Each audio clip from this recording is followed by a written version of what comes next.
Joe, thank you. It is great to be back here in Blount County. It is just terrific. I want to thank all of you for your support that got us here to this point. But we got a lot more work to do, and we got a lot of challenges. And I think, looking at you, Sheriff, I just want to take 15 seconds of silence here for just a moment to remember the 2 officers that are serving in Los Angeles that were brutally shot in the face. Let's just take a moment of silence. A mother and a young man. So take a moment of silence and pray that God looks over them and sees that they heal, get them go to recovery.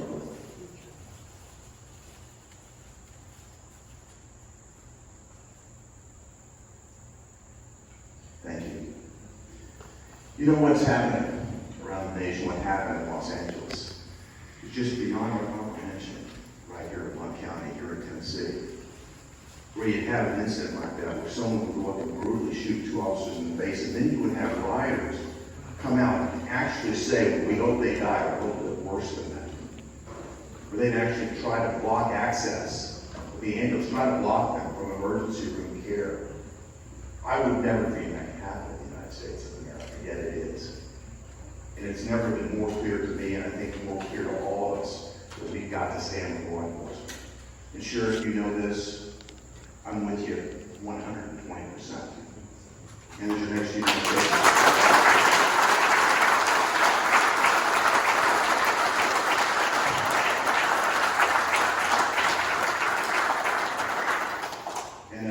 Senator, I will always back the blue. And I think that's universal.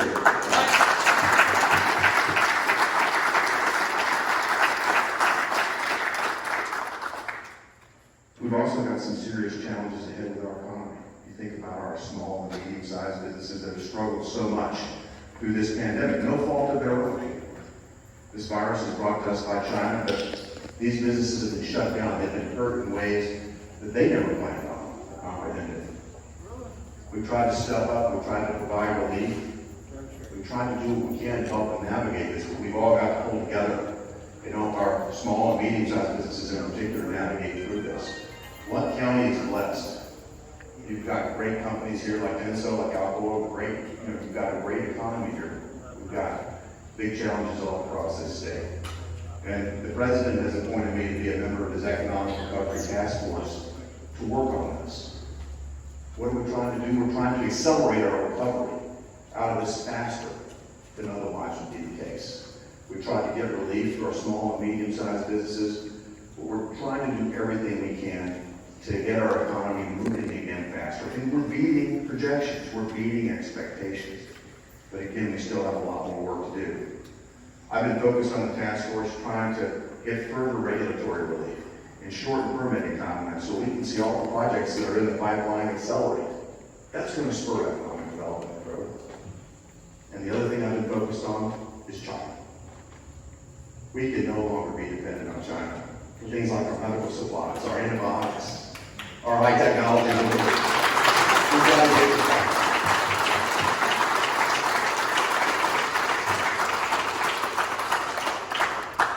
And you know, when we get our supply chains back, America is going to be stronger because we're not going to be vulnerable like we have been in the past. And I'm optimistic we're going to see the American economy grow faster than others, faster than Europe, faster than Japan, faster than China. And as we do this, we're going to gain market share worldwide. And I could not be more optimistic about Tennessee in that environment. Tennessee is right at the forefront. We've got a great business climate thanks to our legislature. We've got a very conservative legislature that's led to us having the strongest balance sheet in the nation. We're well located. We've got a lot of advantages. And so as we come out of this, I think you're going to see Tennessee right at the fore. I've been talking with Governor Lee, applauding him and encouraging to continue working on our rural areas. More occupational training, vocational training. We can have a real source of competitive advantage. As these jobs are reshored, Tennessee's going to win. And I look forward to being a part of that. I look forward to being part of that team that helps get our economy back nationwide and also makes certain that Tennessee's at the cutting edge of this. We're going to be strong. And I'm optimistic about the vaccine too.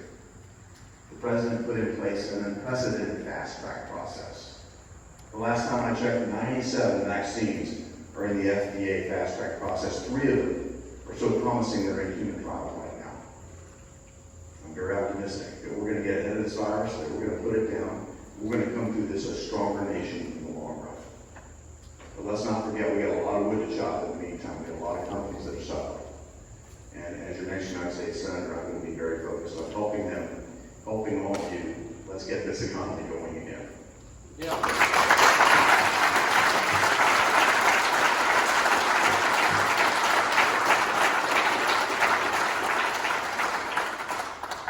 You're talking about unprecedented feats.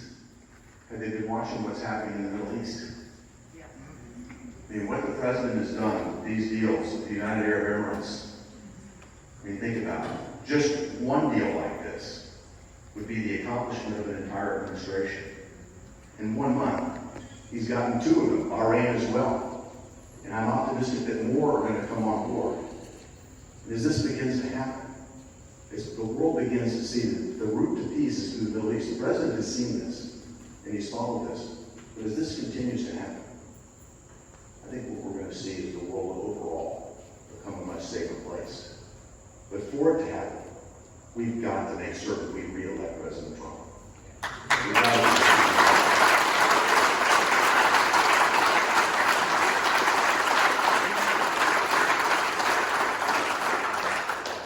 You know, if you think about his accomplishments, we had an economy that was moving faster, bigger, and stronger with, again, results never seen before, whether it be for, minorities, whether it be for women, whether it be, you name the measure.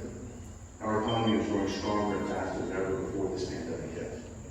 The president said some amazing things from that standpoint because he's a business person like so many of us. We need more business people in Washington who think this way.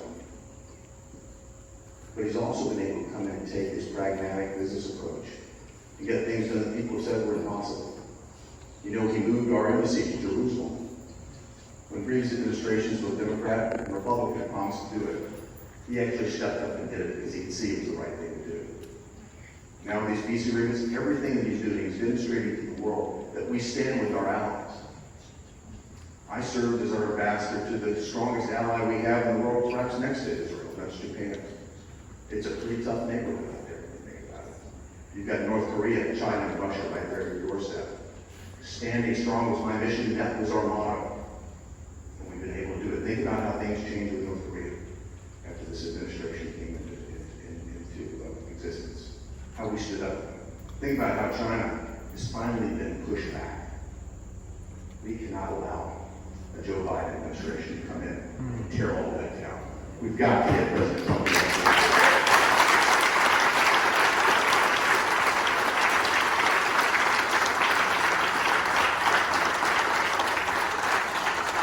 So indeed, our nation is at a crossroads. The world is at a crossroads when you think about it. The choice is going to be clear. Are we going to allow Biden and Harris to come in and push us over the cliff into socialism?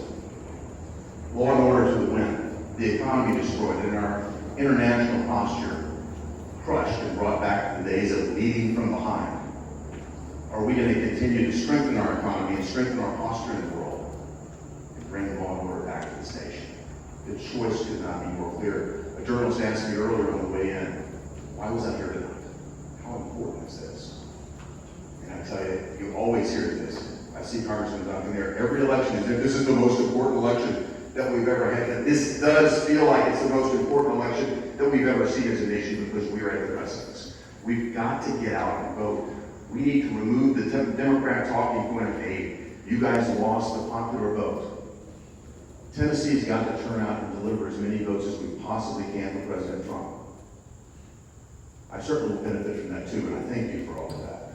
But we need to get out and support our Republicans up and down the ticket. And many of you are here tonight that are running. My heart goes out to you. I appreciate everything you've done, but we've got to support our party up and down the ticket. And if we do that, we're going to hold our nation. We're going to make certain that the peace and prosperity reign again in America, that the free enterprise system is preserved, and that our allies respect us and our enemies fear us again. That's what's at stake. So thank all of you for being here. Thank you for supporting me, and thank you for supporting our Republican Party throughout. Thank you all.